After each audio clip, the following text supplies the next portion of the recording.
Hello everyone, it's been quite long since I made video last time. यो भिडियोमा चाहिँ I'll be talking about Axor, its properties and how we can use Axor for encryption. Axor भनेको चाहिँ एउटा symbol हो एउटा operator हो जसले चाहिँ दुईटा इनपुट लिन्छ एन्ड त्यसको आधारमा चाहिँ एउटा आउटपुट दिन्छ. हियर यु क्यान सी ए देख्न सक्नुहुन्छ बी एन्ड थर्ड कोलममा चाहिँ ए एक्सोर बी. सो जिरोलाई जिरोले एक्सोर गऱ्यो भने चाहिँ जिरो नै आउँछ. जिरोलाई वानले एक्सोर गऱ्यो भने वान आउँछ. वानलाई जिरोले एक्सोर गऱ्यो भने वान आउँछ. त्यस्तै गरी वानलाई वानले एक्सोर गऱ्यो भने जिरो आउँछ. यो चाहिँ ए प्लस बी मोड 2सँग इक्विभ्यालेन्ट छ. For example zero XOR one गर्दाखेरि चाहिँ zero plus one mod 2. Zero र वान जोड्दा वान भयो. अब वान मोड 2 भनेको 2ले वानलाई डिभाइड गर्दाखेरि चाहिँ रिमाइन्डर कति आउँछ वान आउँछ. So this is same zero XOR one you can see here.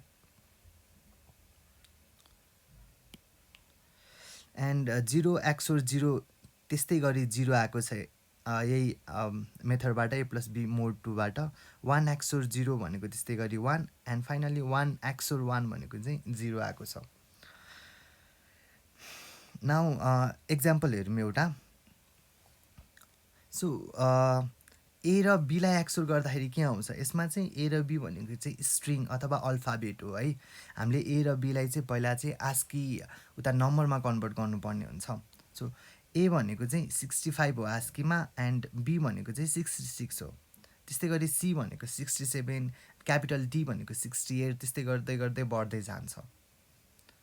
अनि स्मल ए भनेको 97, स्मल बी भनेको 98, त्यसरी बढ्दै गइरहेको हुन्छ. Now let's convert this into binary. अब ए भनेको 65 छ. 65 भनेको डेसिमल हो. डेसिमललाई चाहिँ बाइनेरीमा कन्भर्ट गर्दाखेरि हामीले 2ले डिभाइड गर्छौँ. हामीले 2ले डिभाइड गरिसकेपछि चाहिँ रिमाइन्डरहरू ट्र्याक गर्छौँ एन्ड 66 को लागि पनि त्यही प्रोसेस फलो गर्छौँ. वी क्यान सी कि 65 भनेको डेसिमल हो. यसलाई बाइनेरीमा कन्भर्ट गर्दाखेरि चाहिँ यो नम्बर आएको छ. एन्ड 66लाई चाहिँ यता बाइनेरीमा कन्भर्ट गर्दाखेरि यो नम्बर आएको छ. नाउ 65 एक्सोड विथ 66 चाहिँ के हुन्छ. हाम्रो यो जुन नम्बर आएको छ नि होइन माथि बाइनेरी नम्बर जुन यो नम्बर आएको छ यसलाई हामीले यहाँ लेख्यौँ. त्यस्तै गरी हामीले जुन 66 आएको छ त्यसलाई हामीले यहाँ लेख्यौँ. अब 1 एक्सोड विथ 0 इज 1, 0 एक्सोड विथ 1 इज 1, त्यस्तै गरी जिरो यो सबै यताको 0 आउँछ. यसमा 1 एक्सोड विथ 1 इज 0. नाउ हामीले फेरि यो 11लाई चाहिँ 11लाई चाहिँ यो बाइनेरीमा छ. सो यसलाई चाहिँ डेसिमलमा कन्भर्ट गर्नुपर्ने हुन्छ. एक्ज्याक्टली 11 भन्दैन 11 नै भन्छ होला है. I'm not so sure. तैपनि यसलाई चाहिँ हामीले डेसिमलमा कन्भर्ट गर्नुपर्ने हुन्छ. डेसिमलमा कन्भर्ट गर्दाखेरि चाहिँ 3 आएको छ. अब हामीले 3लाई चाहिँ आस्की टेबलमा हेर्दाखेरि यु क्यान सी कि एन्ड अफ टेक्स्ट भनेर एटिएक्स भन्ने टाइपको छ होइन. यो यसलाई चाहिँ हामीले प्रिन्ट गर्न मिल्दैन. आई मिन चाहिँ प्रिन्टेबल क्यारेक्टरभित्र पर्दैन. हामीले लेख्न मिल्दैन यत्तिकै. यदि 3 को साटोमा हाम्रो एटी आएको भए चाहिँ त्यो भनेको क्यापिटल पी हुन्थ्यो भनेपछि यदि एटी आएको भए चाहिँ हामीले सिम्पली नै पी लेख्न मिल्थ्यौँ. सिन्स नन प्रिन्टेबल क्यारेक्टर छ होइन. नन प्रिन्टेबल क्यारेक्टर भइसकेपछि चाहिँ हामीलाई लेख्न गाह्रो हुन्छ अनि वायरमा ट्रान्सफर गर्न पनि गाह्रो भएको हुन्छ. सो त्यसैले गर्दाखेरि चाहिँ हामीले चाहिँ त्यसलाई चाहिँ हेक्साडेसिमलमा पनि कन्भर्ट गर्ने गर्छौँ. Now let's go through some properties of XOR. So first property छ commutative law. A XOR B भनेको चाहिँ B XOR A हो. जस्तै 5 XOR 7 भनेको चाहिँ 7 XOR 5 हो.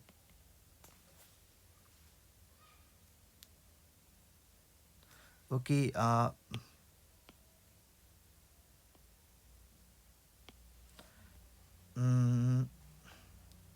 नाउ सेकेन्ड प्रोपर्टी चाहिँ एसोसिएटिभ छ. ए एक्सोर बी अनि त्यसलाई फेरि सीले एक्सोर गर्दाखेरि चाहिँ अनि हामीले पहिला बी एक्सोर सी गरेर त्यसलाई एले एक्सोर गऱ्यो भने पनि एउटै हुन्छ, अर्डर म्याटर गर्दैन। अर्को छ आइडेन्टिटी, एलाई 0ले एक्सोर गऱ्यो भने ए नै निक्लिन्छ। ओके, सो फार हामीले सर्टेन प्रोपर्टिज पढ्यौँ एक्सओआरको होइन। Now let's go to use of XOR in encryption. So इन्क्रिप्सनमा के हुन्छ, हाम्रो एउटा म्यासेज हुन्छ, अर्को की हुन्छ, अनि अर्को एल्गोरिदम पनि हुन्छ, बट स्टिल हालको लागि चाहिँ म्यासेज र की हुन्छ। एन्ड कुनै एल्गोरिदमले चाहिँ त्यो म्यासेज र की प्यारामिटर लिन्छ एन्ड इन्क्रिप्ट गर्छ। त्यो इन्क्रिप्टेड टेक्स्टलाई हामीले के भन्छौँ, साइफर टेक्स्ट भन्छौँ।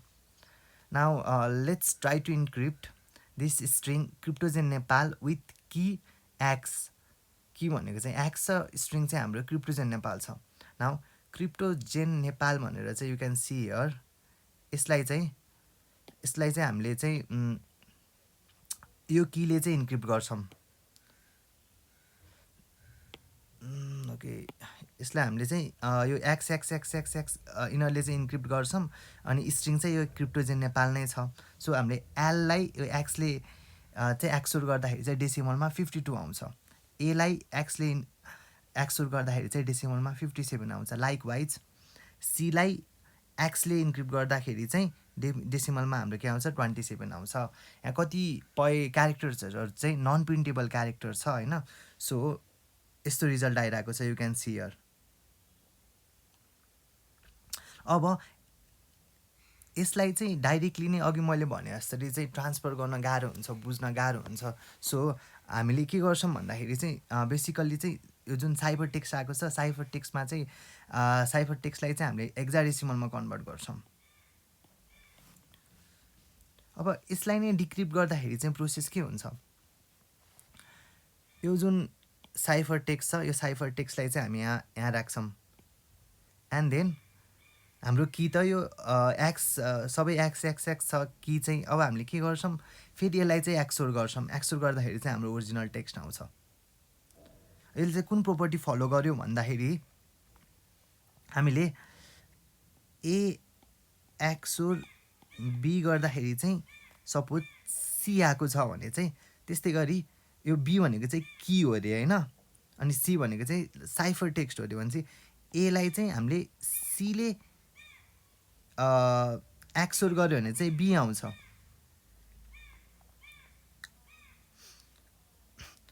यो केसमा चाहिँ हामीलाई चाहिँ के हुने भन्दा सीलाई चाहिँ यो सीलाई चाहिँ बीले एक्सोर गर्यो भने चाहिँ ए आउने भयो, कुरा एउटै नै हुने भयो।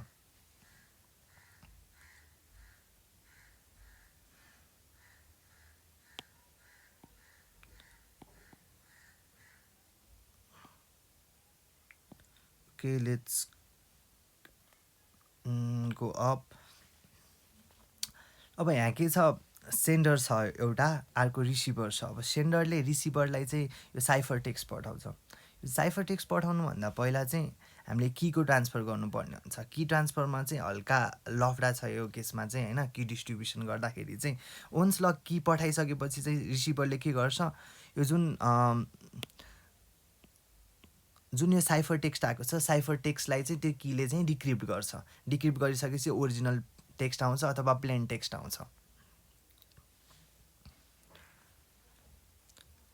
यसमा चाहिँ की चाहिँ स्ट्रङ भएन भने के हुन्छ, की स्ट्रङ भएन भने के हुन्छ भन्दाखेरि चाहिँ अट्याकरले जुन साइफर टेक्स्ट पाएको हुन्छ, अब अट्याकरले के गर्छ, त्यो कीलाई चाहिँ ब्रुट गर्छ। ब्रुट गरेर चाहिँ फ्रिक्वेन्सी एनालिसिस गर्छ, एन्ड देन चाहिँ प्लेन टेक्स्ट चाहिँ इजिली नै रिकभर गर्छ।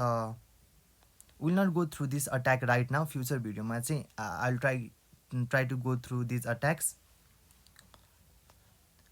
यो चाहिँ एकदमै विक की भएको कन्डिसनमा अथवा केसमा है। सपोज हामीसँग दुईवटा म्यासेज छ, दुईवटा म्यासेजलाई चाहिँ एउटै कीले इन्क्रिप्ट गर्यो भने चाहिँ के हुन्छ, एउटा म्यासेज वान यो छ hi this is secret message होइन, अनि चाहिँ अर्को म्यासेज यो छ हाई एनदर सेक्रेट म्यासेज भनेर चाहिँ एउटै कीले इन्क्रिप्ट गरिरहेको छ। सो हामीले चाहिँ फर्स्ट म्यासेजलाई चाहिँ एम सम्झौँ, सेकेन्ड म्यासेजलाई चाहिँ M1 सम्झौँ होइन, की त एउटै हुने भयो। एम एक्सोड विथ की भनेको चाहिँ C1 भनेको चाहिँ फर्स्ट साइफर टेक्स्ट भयो होइन, साइफर टेक्स्ट हुने भयो फर्स्ट साइफर टेक्स्ट अनि C2 भनेको सेकेन्ड साइफर टेक्स्ट। अब यदि हामीसँग C1 र C2 छ भने चाहिँ हामीले के गर्न मिल्छ भन्दाखेरि चाहिँ C1 लाई C2 ले एक्सोर गर्यो भने चाहिँ you can see here C1 भनेको त M एक्सोर्ड विथ की हो अनि C2 भनेको M1 एक्सोर्ड विथ की हो। अब यसले यहाँ के गर्न मिल्छ M एक्सोर्ड विथ की accord with M1 accord with की गर्न मिल्यो। लास्टमा की एक्सोर्ड विथ की भयो लास्ट अनि अन्तिममा के आउने भयो M एक्सोर्ड विथ M1 आउने भयो। भनिसकेपछि चाहिँ यदि एउटै कीले दुईवटा म्यासेजलाई चाहिँ इन्क्रिप्ट गरेको छ भने चाहिँ हामीले चाहिँ प्लेन टेक्स्टको केही पार्टहरू चाहिँ रिकभर गर्न मिल्छ।